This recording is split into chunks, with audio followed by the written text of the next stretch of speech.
प्यारे बच्चों, यह वीडियो कक्षा 5 के लिए है।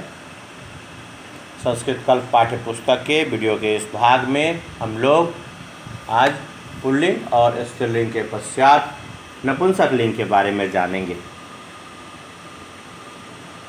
शब्द का वह रूप जो पुरुष जाति का बोध कराता है पुल्लिंग कहलाता है। शब्द का वह रूप जो स्त्री जाति का बोध कराता है स्त्रीलिंग कहलाता है। पुल्लिंग के शब्द में विसर्ग की मात्रा लगी होती है और स्त्रीलिंग के शब्द में आ की मात्रा लगी होती है। तथा कुछ ऐसे भी शब्द होते हैं जो ना तो पुरुष जाति का बोध कराते हैं और ना ही स्त्री जाति का बोध कराते हैं। वे प्रायः निर्जीव अथवा बेजान वस्तुओं के नाम होते हैं। ऐसे शब्दों को नपुंसक लिंग की श्रेणी में रखा जाता है। इसलिए संस्कृत में लिंग 3 होते हैं। हिंदी तथा अंग्रेजी में लिंग 2 होते हैं। अंग्रेजी के अनुसार से मैस्कुलिन और फेमिनिन, और हिंदी के अनुसार से पुल्लिंग तथा स्त्रीलिंग मात्र 2 ही लिंग माने गए हैं। लेकिन संस्कृत में नपुंसक लिंग का भी एक विशेष स्थान है, क्योंकि निर्जीव और बेजान वस्तुओं को लिंग के आधार पर नहीं बांटा जा सकता है। ऐसे शब्द जो अकारांत होते हैं और पुरुष या स्त्री का बोध नहीं कराते वे अकारांत नपुंसक लिंग शब्द कहलाते हैं। जैसे पुष्पम प उ स प अ म, पुष्पम ज अ ल अ म, जलम। तो ऐसे शब्दों के अंत में अम की मात्रा लगती है, यानी अकारांत नपुंसक लिंग के शब्दों में एक वचन के रूप में अम की मात्रा लगाई जाती है। शब्द के बाद म हलंत लगता है। जैसे पुस्तक कहेंगे तो पुस्तकम होगा, पुष्पम कहेंगे तो उसमें भी अम लगा हुआ है, गृहम कहेंगे उसमें भी अम लगा है, भवनम कहेंगे उसमें भी अम लगा है, नेत्रम कहेंगे इसमें भी अम लगा है। ये सब सभी शब्द नपुंसक लिंग के शब्द हैं। मूल रूप से सूत्र के अनुसार से ध्यान में रखेंगे, अम की मात्रा शब्द के बाद अम की मात्रा लगी हो तो एक वचन का रूप है, और इसके द्विवचन के रूप में अम को हटाकर अम के स्थान पर एक ही मात्रा लगाई जाती है। और कहने का अर्थ है कि अगर पुस्तकम है तो उसके द्विवचन रूप में पुस्तके होगा। अम को हटा दिया जाता है, उसके स्थान पर एक ही मात्रा लगती है। इसके पश्चात बहुवचन में पुस्तक के बाद आनी की मात्रा लगाई जाती है, यानी पुस्तकानी होता है। जैसे कहते हैं तो आनी, तो अम ए आनी। जितने भी शब्द नपुंसक लिंग में बनाए जाते हैं संज्ञा के शब्द, उसमें अम ए आनी की मात्रा होती है, और उससे हम पहचान सकते हैं कि यह नपुंसक लिंग का रूप है। परीक्षाओं में जब भी पूछा जाता है तो तीनों वचनों में से एक वचन का रूप उसमें रहता है, बाकी 2 वचनों के रूपों को लिखना होता है। पुल्लिंग स्त्रीलिंग और नपुंसक लिंग के साथ ही जो है इसमें इस प्रकार के प्रश्न होते हैं। पुल्लिंग के अनुसार से कैटेगराइज करना होता है, वचन के अनुसार से कैटेगराइज करना होता है, और इस प्रकार के भी होते हैं जिसमें कि बाकी दोनों रूपों को, तो सूत्रों को याद रखेंगे। अम ए आनी, अम ए आनी के अनुसार से नपुंसक लिंग का विभाजन होगा। जैसे नीचे दिया हुआ है, पुस्तक के बाद अम की मात्रा लगी है पुस्तकम, पुस्तक के साथ में एक ही मात्रा लगी है पुस्तके, और पुस्तक के साथ आनी की मात्रा लगी है तो पुस्तकानी शब्द बना। इसके पश्चात है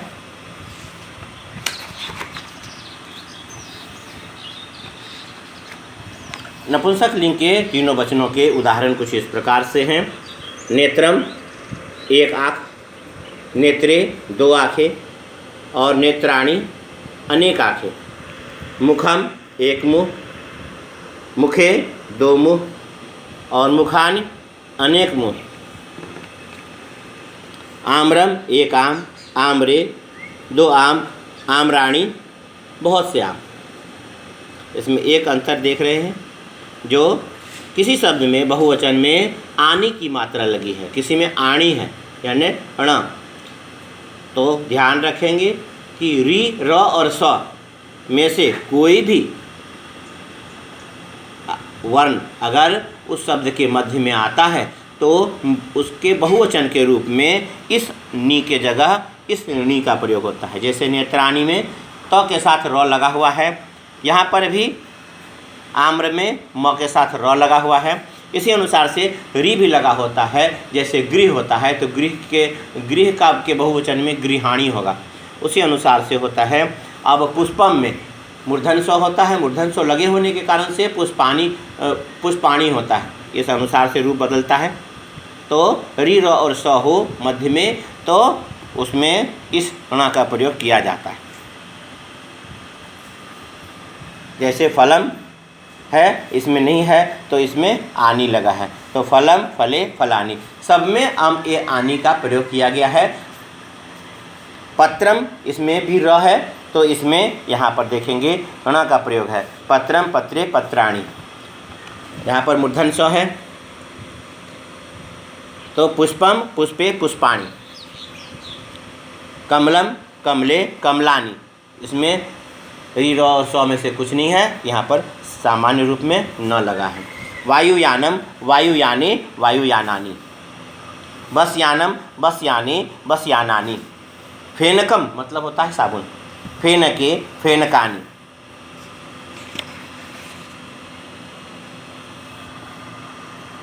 जो बातें मैंने कहा यहाँ पर देखें, लिखा हुआ है यदि किसी शब्द के अंत में या पहले, यानी यदि किसी शब्द के अंत में या उससे पहले र हो या स हो, इसके साथ ही री भी होता है। यहाँ पर री के बारे में नहीं बताया गया है। री र और स होता है तो बहुवचन में नी के स्थान पर णी का प्रयोग किया जाता है। आगे उदाहरण है कंदुकम एक वचन, कंदुके द्विवचन, कंदुकानी बहुवचन। वस्त्रम एक वचन, वस्त्रे द्विवचन, वस्त्राणि बहुवचन। गृहम एक वचन, गृहे द्विवचन, गृहाणि बहुवचन। छत्रम एक वचन, छत्रे द्विवचन, छत्राणि बहुवचन। जलम एक वचन, जले द्विवचन, जलानि बहुवचन। इसी अनुसार से है तृणम तृणे तृणानि। तृणम में भी री लगा है, यहाँ पर भी तृणम तृणे तृणानि। फिर है वह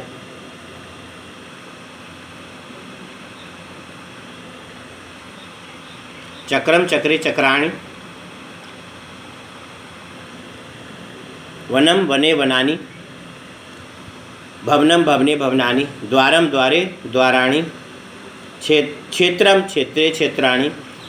अन्नम अन्ने अन्नानि।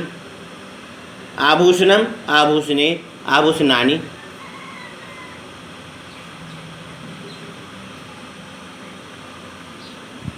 उद्यानम उद्याने उद्यानानि। उपनेत्रम उपनेत्रे उपनेत्राणि। हिमम हिमे हिमानि। नवनीतम नवनीते नवनीतानि। चित्रम चित्रे चित्राणि। और अंतर्जालम अंतर्जाले अंतर्जालानि। ध्यान रखेंगे री लगा हो परंतु उसके साथ उस शब्द में अगर ण का प्रयोग पूर्व में किया गया है तो वहाँ पर वैसी स्थिति में, जैसे गृहम में ण का प्रयोग बीच में नहीं है तो री रहे तो वहाँ पर ण का प्रयोग होगा। जैसे यहाँ तृणम में है, यहाँ पर ण का प्रयोग पहले से ही किया गया है तो उस वैसी स्थिति में यहाँ पर आणी ना लग के आनी लगेगा। जैसे यहाँ पर क्रम में र है तो आणी लगा। यहाँ जैसे आभूषणम में मूर्धन स है लेकिन उसके साथ में ण का भी प्रयोग हुआ है, इसलिए आभूषणानि। यह भी नियम है, इस नियम को ध्यान में रखना है कहाँ पर क्या लगाएंगे। तो अगर री र और स के साथ में ण का प्रयोग पहले से किया गया है शब्द में तो न के स्थान पर ण का प्रयोग नहीं होगा, न ही लगाया जाएगा, यानी आनी लगेगा, जैसा आभूषणानि में और तृणानि में लगा है। नवनीतम नवनीते नवनीतानि। चित्रम चित्रे चित्राणि। अंतर्जालम अंतर्जाले अंतर्जालानि। अंतर्जाल मतलब इंटरनेट। अब इन शब्दों के अर्थ के साथ में उच्चारण इस प्रकार से है, जैसे कहेंगे पुस्तकम एक पुस्तक, पुस्तके दो पुस्तक, पुस्तकानि अनेक पुस्तक। नेत्रम एक आँख, नेत्रे दो आँख, नेत्राणी अनेक आँख। मुखम एक मुँह, मुखे दो मुँह, मुखानी अनेक मुँह। आम्रम एक आम, आम्रे दो आम, आम्राणी अनेक आम। फलम एक फल, फले दो फल, फलानी अनेक फल। पत्रम एक पत्ता, पत्रे दो पत्ते, पत्राणी अनेक पत्ते। पुष्पम एक फूल, पुष्पे दो फूल, पुष्पाणि अनेक फूल। कमलम एक कमल, कमले दो कमल, कमलानी अनेक कमल। वायुयानम एक हवाई जहाज, वायुयाने दो हवाई जहाज, वायुयानानि अनेक हवाई जहाज। बसयानम एक बस, बसयाने दो बस, और बसयानानि अनेक बस। यानी जो एक संख्या का बोध कराता है एक वचन, जो दो संख्याओं का बोध कराए द्विवचन, और जो तीन या तीन से अधिक संख्याओं का बोध कराए वह बहुवचन कहलाता है, जिसे अनेक कहते हैं। फेनकम एक साबुन, फेनके दो साबुन, फेनकानी अनेक साबुन। कंदुकम एक गेंद, कंदुके दो गेंद, कंदुकानी अनेक गेंद। वस्त्रम एक कपड़ा, वस्त्रे दो कपड़े, वस्त्राणि अनेक कपड़े। गृहम एक घर, गृहे दो घर, गृहाणि अनेक घर। छत्रम एक छाता, छत्रे दो छाते, छत्राणि अनेक छाते। जलम एक जल, यानी जल को ऐसे काउंट नहीं किया जा सकता है, परंतु अगर ग्लास में रहे तो उसे जलम जले जलानी कहते हैं। एक जल, जले दो जल, और जलानी अनेक जल। तृणम मतलब तिनका होता है, तृणम एक तिनका, तृणे दो तिनके, तृणानि अनेक तिनके। वनम एक जंगल, वने दो जंगल, वनानि अनेक जंगल। चक्रम एक पहिया, चक्रे दो पहिए, चक्राणि अनेक पहिए। भवनम एक मकान, भवने दो मकान, भवनानि अनेक मकान।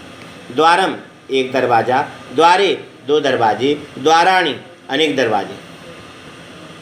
क्षेत्रम एक खेत, क्षेत्रे दो खेत, क्षेत्राणि अनेक खेत। अन्नम एक अनाज, अन्ने दो अनाज, अन्नानि अनेक अनाज।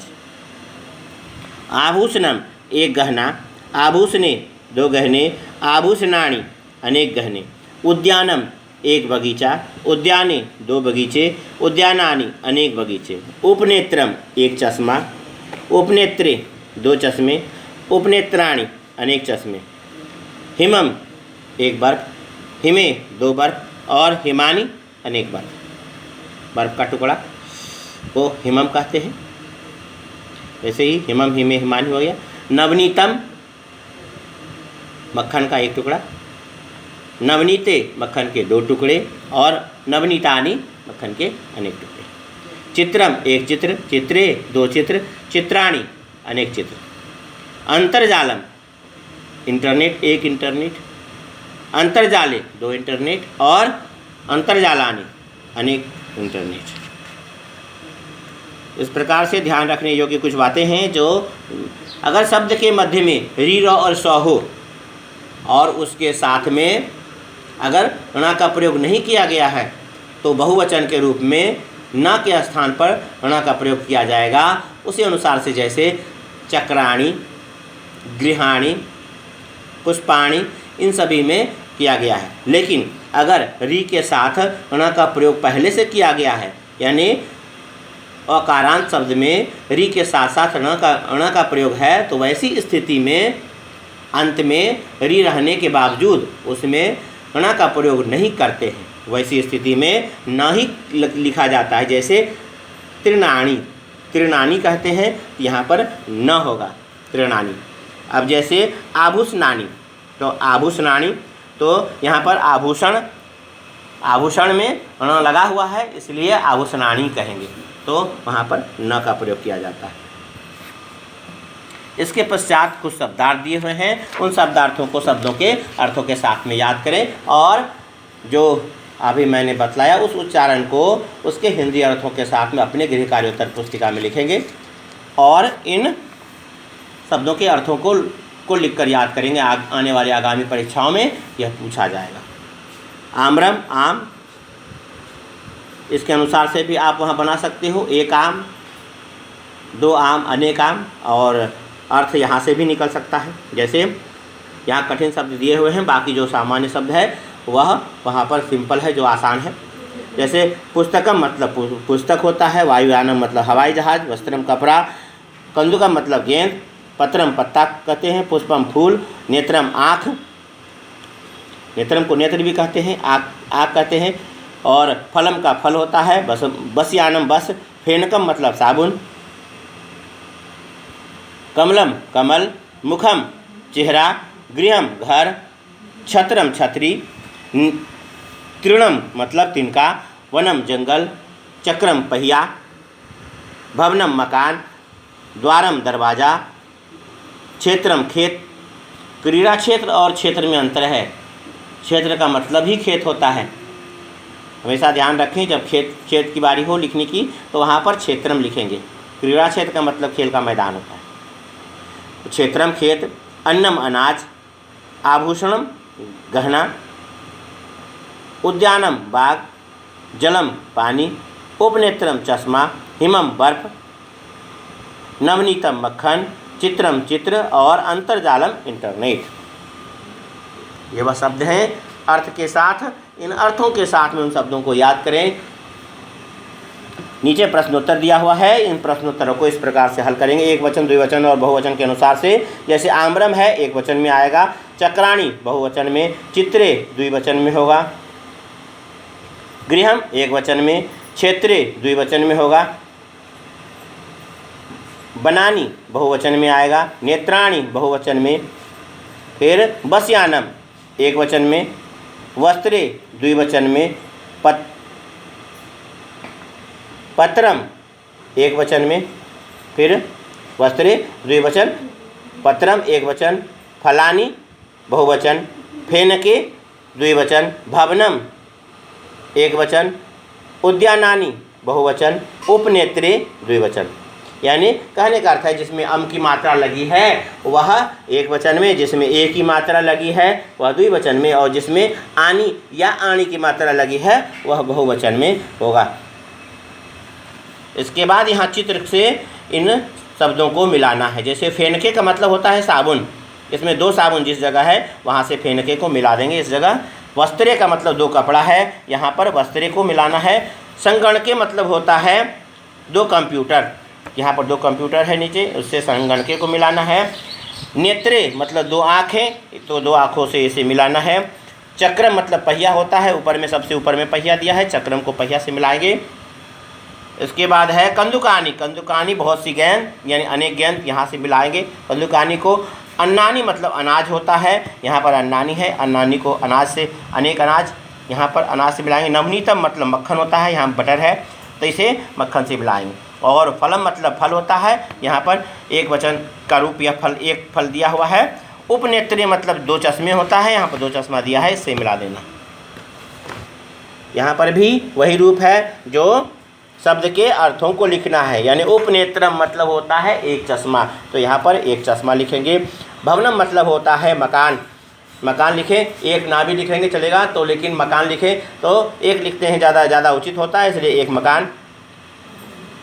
कंदुकानी अनेक गेंद, चक्रे दो पहिए, उद्यानानी अनेक बगीचे, अंतर्जालम इंटरनेट, कमले दो कमल, द्वारानी अनेक दरवाजे, जलम पानी, चित्रे चित्र, पुष्पाणी अनेक फूल, फले दो फल। यहाँ चित्र के नीचे उनके नामों को लिखना है, जैसा कि अभ्यास ग्रामर के किताब में आपने किया भी था। यहाँ जो चित्र बना हुआ है इसे उष्ट्र कहते हैं, तो उष्ट्र वो सौटा संयुक्त में नीचे र की मात्रा होगी और उसका विसर्ग लगाकर यहाँ उष्ट्र लिखेंगे। इसके बाद में यहाँ मिल्क लिखा हुआ है जो, और यह बोतल दूध का है तो यहाँ पर दुग्धम लिखेंगे। इसके पश्चात देख रहे हैं बच्चा गेंद खेल रहा है, यहाँ पर कंदुकम हो जाएगा। यहाँ आँख है, नेत्रम लिखेंगे, यहाँ घोड़ा है, अश्वः लिखेंगे, और यहाँ बादल का एक टुकड़ा है, मेघः लिखेंगे।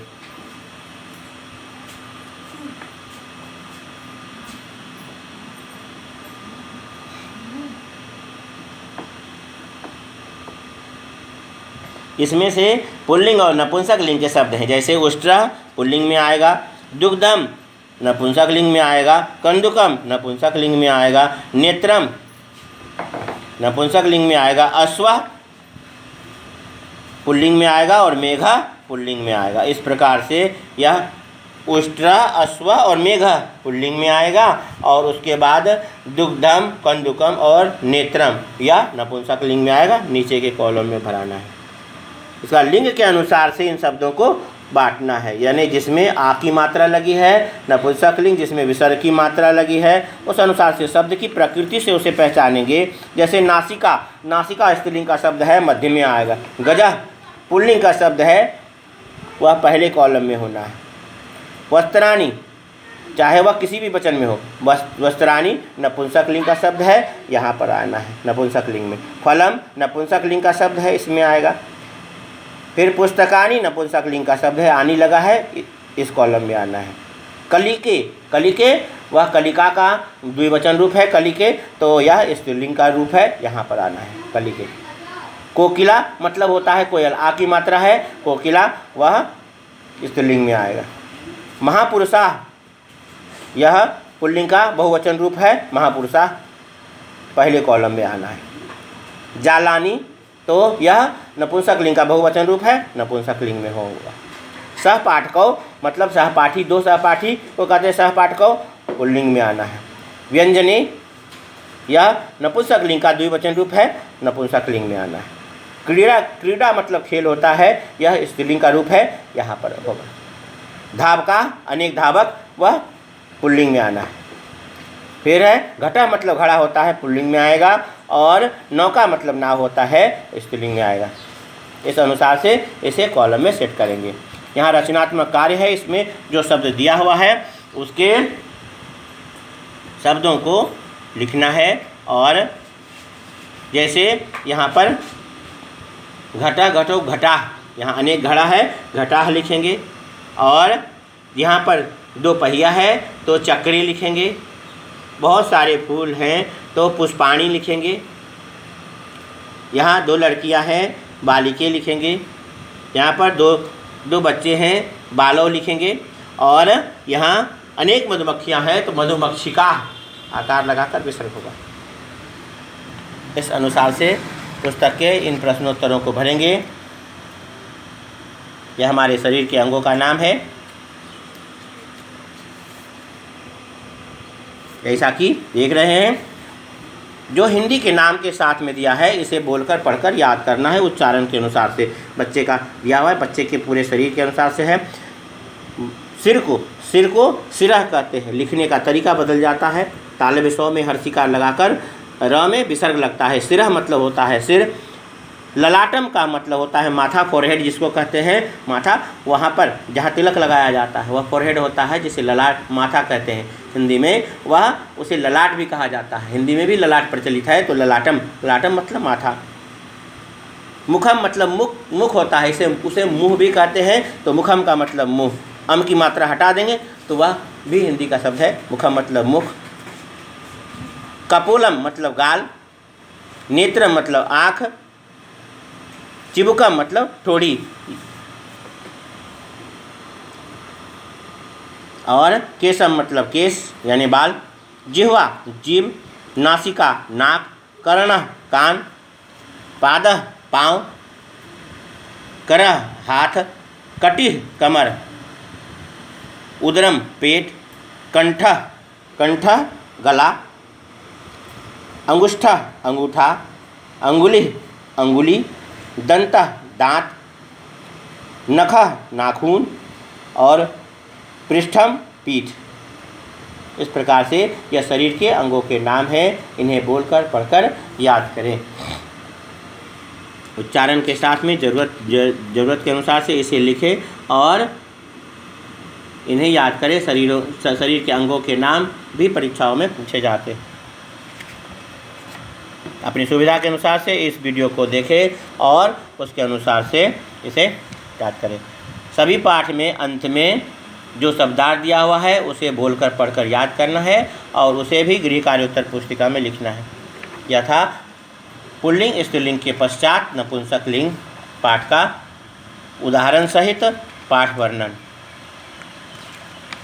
जिसमें एक ही मात्रा सारे शब्दों में लगाई गई है।